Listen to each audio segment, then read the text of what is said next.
everyone. I am Engineer Satyendra Kumar. Welcome you on our YouTube channel SK Maths Mania. तो last class में हमने पढ़ा था even function और odd function के बारे में, ठीक है। तो आज के क्लास में हम पढ़ते हैं properties of even function and odd function. लेकिन इससे पहले मैं आपको एक बार रिमाइंड करवा देता हूं कि इवेन फंक्शन और ऑड फंक्शन क्या होता है, ठीक है।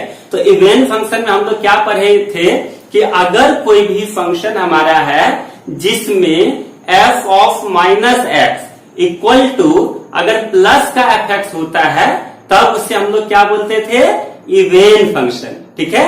And f of minus x is equal to minus f x, तब हमारा फंक्शन क्या होता था, ऑड फंक्शन होता था, ठीक है।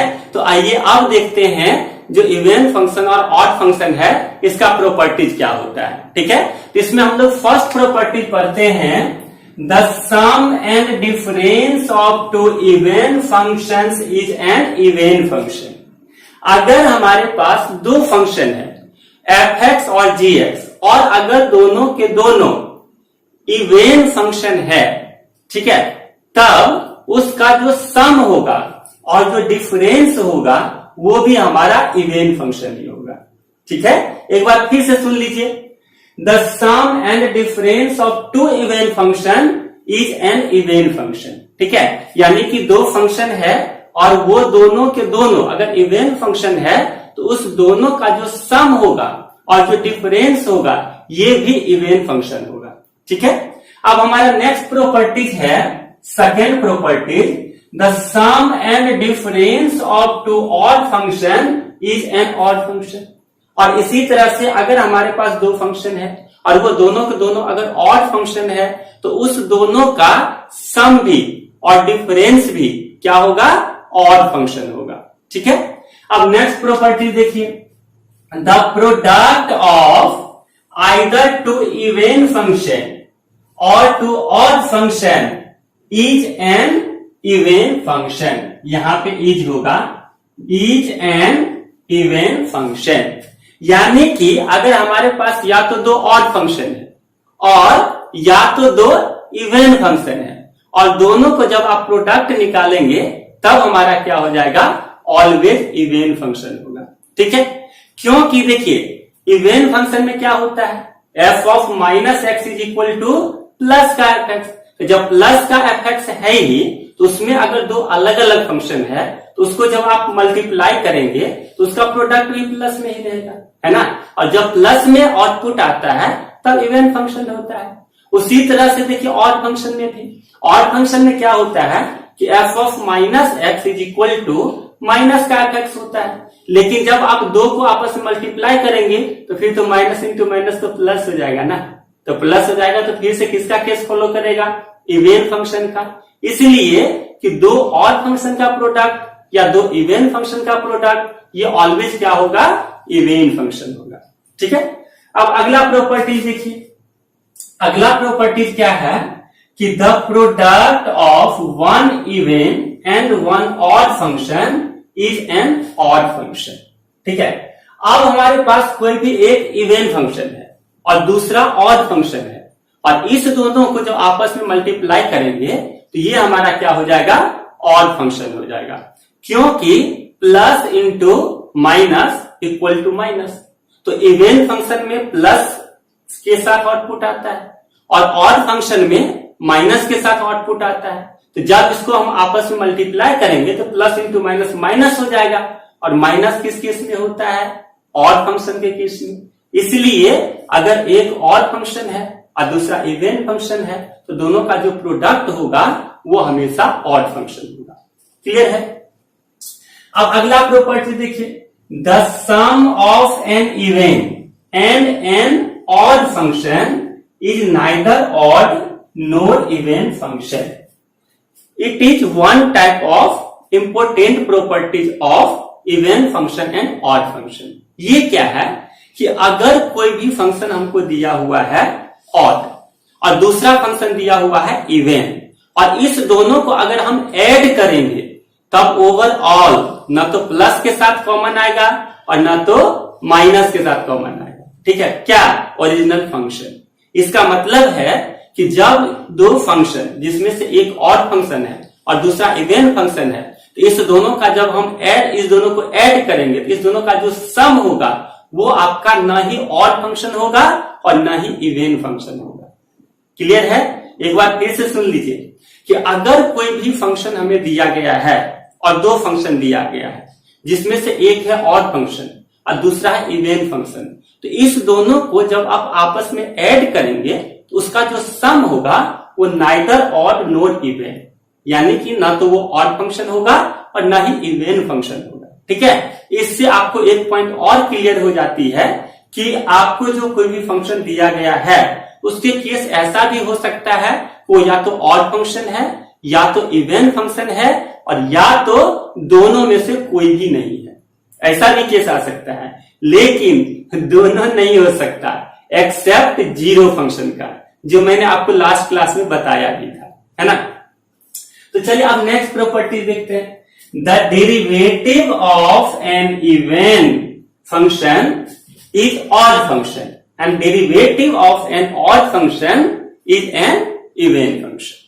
अब देखिए, अगर हमारे पास कोई भी अलजेब्राइक फंक्शन है, इसको ध्यान से देखिएगा, या तो अलजेब्राइक फंक्शन है तो उसको हम इजी वे में समझ सकते हैं या दूसरे में भी आसानी से समझ सकते हैं। तो अगर पहले हम एग्जांपल लेते हैं अलजेब्राइक फंक्शन का, है ना, तो फॉर एग्जांपल मान लेते हैं कि x raise to the power n, ठीक है, तो y is equal to x raise to the, लिख के मैं आपको समझाता हूं। मान लीजिए हमारे पास फंक्शन है y equal to x raise to the power n।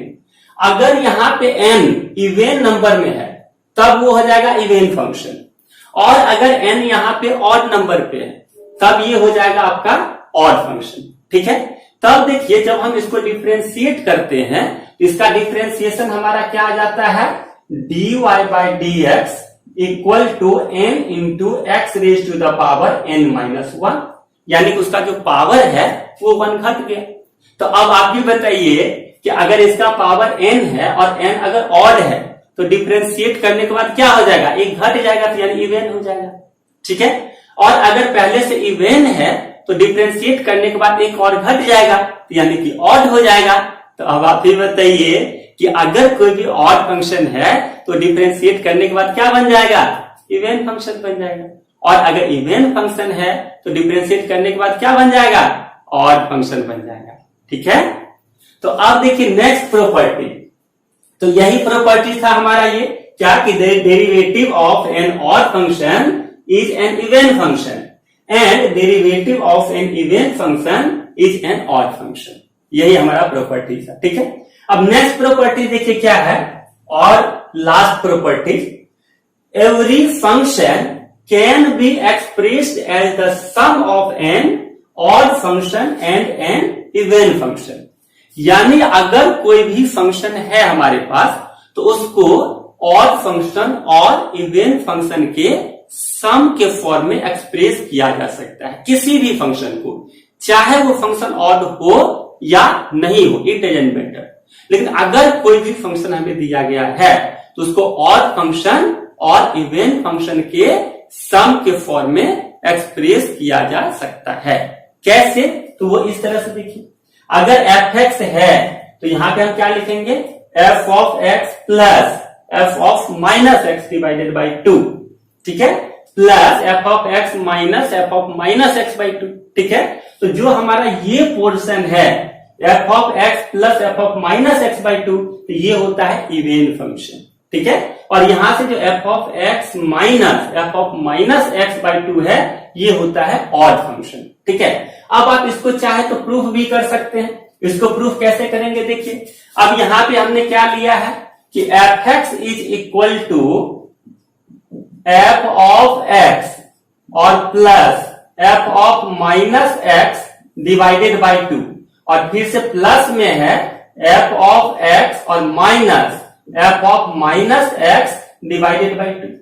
तो यहां पे अगर आप एलसीएम लेके सॉल्व करेंगे तो देखिए क्या हो जाएगा, यहां से ये जो प्लस का f ऑफ माइनस x है और ये जो माइनस का f ऑफ माइनस x है ये दोनों कैंसिल आउट हो जाएगा, और यहां पे क्या हो जाएगा, fx प्लस fx और डिवाइडेड बाई 2। तो fx plus fx is equal to 2fx, और 2fx डिवाइडेड बाई 2 यानी 2 से 2 कैंसिल आउट हो जाएगा, और आपका आउटपुट में क्या आ जाएगा, fx। तो ये fx is equal to fx, ये तो यूनिवर्सली ट्रूथ है ना।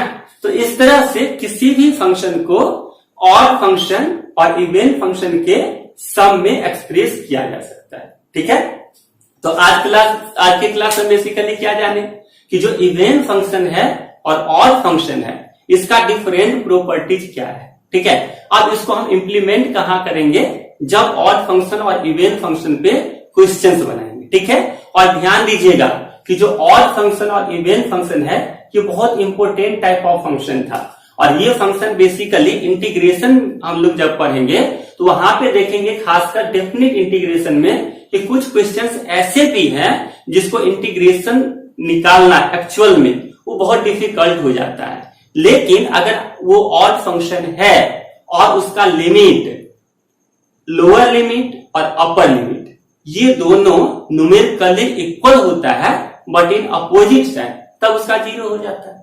तो ये प्रॉपर्टीज अगर हम यहाँ पे जानते हैं ऑड फंक्शन इवन फंक्शन का, और ऑड फंक्शन और इवन फंक्शन जानते हैं, तो उस प्लेस पे हमको उस तरह के सवाल को सॉल्व करना बड़ा ही आसान हो जाता है। ठीक है, तो इसीलिए भी ये बहुत इंपॉर्टेंट है कि इस फंक्शन के अलावा दूसरे प्लेस पे भी इसका यूटिलाइज कर सकते हैं, इसका यूज कर सकते हैं, और अगर इसका यूज करते हैं तो वहां पे उसको सॉल्व करना काफी आसान हो जाती है। ठीक है, तो आज के क्लास में बस इतना ही, फिर मिलेंगे अगले क्लास में कुछ नए टॉपिक के साथ। तब तक के लिए बाय, टेक केयर।